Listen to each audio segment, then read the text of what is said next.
Now, Sama Al-Hamdani is a Yemen analyst and researcher. She joins us from Washington, D.C. Welcome once again to Al Jazeera, Sama. Your reaction first to this military operation that's just been launched there in Yemen? Well, it seems very shocking and surprising to have an airstrike in the middle of the night so quickly after hearing news of the Houthis expanding to Aden. It seems like we didn't have enough time to digest just the news of this morning to see this happening out of nowhere. For me, my main concern was, are the people on the ground safe? What is this airstrike targeting? Is it just restricted to military bases, or is it going to expand to other sites as well? Exactly. It's not clear at this point what exactly those objectives are of these airstrikes. Now, you had said when we spoke a few days ago that you were hopeful that there might still be a political solution.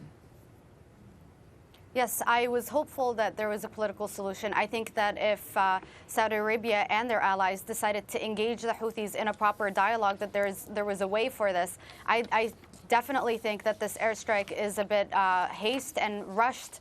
And I think that they should have suggested a place outside of the Gulf states to involve all of the Yemeni actors on the ground. It seems that the Houthis, though, rushed into Aden. They really expanded militarily, and I think that's definitely what scared Saudi Arabia off. Having said that, a lot of the sites that Saudi Arabia is targeting now are, in fact, military bases that are part of Yemen's official national military sites.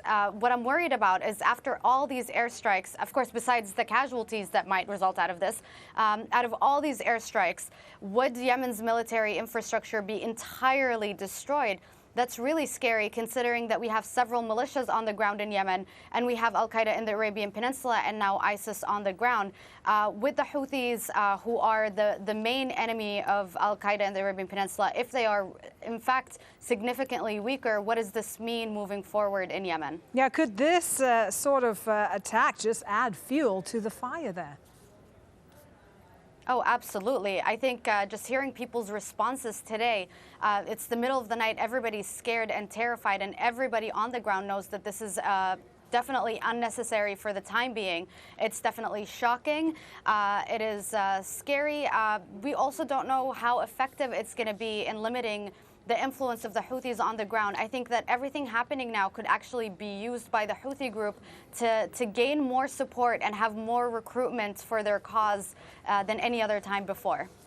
Sama, how do you think things are going to play out? Do you think the Houthis and supporters of President Ali Abdullah Saleh will be forced to go back to the negotiating table? Unfortunately, out of the first news that I'm reading right now and what I'm hearing on the ground, it seems that the Houthis are taking this very personally and are vowing for revenge. Of course, this could be just a reaction out of emotion for the time being. Having said that, I can't help but think that everything happening on the ground in Yemen is not just about an Iranian-Saudi proxy war, but could also involve personal problems that the leaders have with each other. As we know, the Houthi militia group is allied with former President Saleh, and this could be a Saudi message to former President Saleh because they granted him immunity in 2011, and they probably wanted him to kind of engage in dialogue with him when they asked him to. So it seems that this is not just about Iran and could also be a very strong message to the former leader. Unfortunately, the people who are going to suffer from this are the Yemeni people as a whole. Yep, as ever in all conflicts, it's civilians who get caught up in the middle of all the fighting. It seems that that's the case. We've had the Houthis, again, expand and take over some military bases.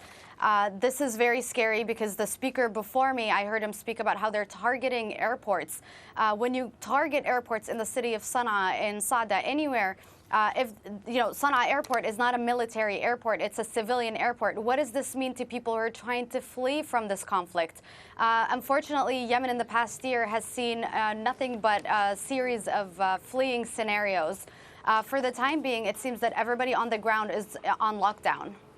Okay, Sama, for now, thank you very much as ever. Sama Al-Hamdani, a Yemeni analyst and researcher there in Washington, D.C. Let's speak.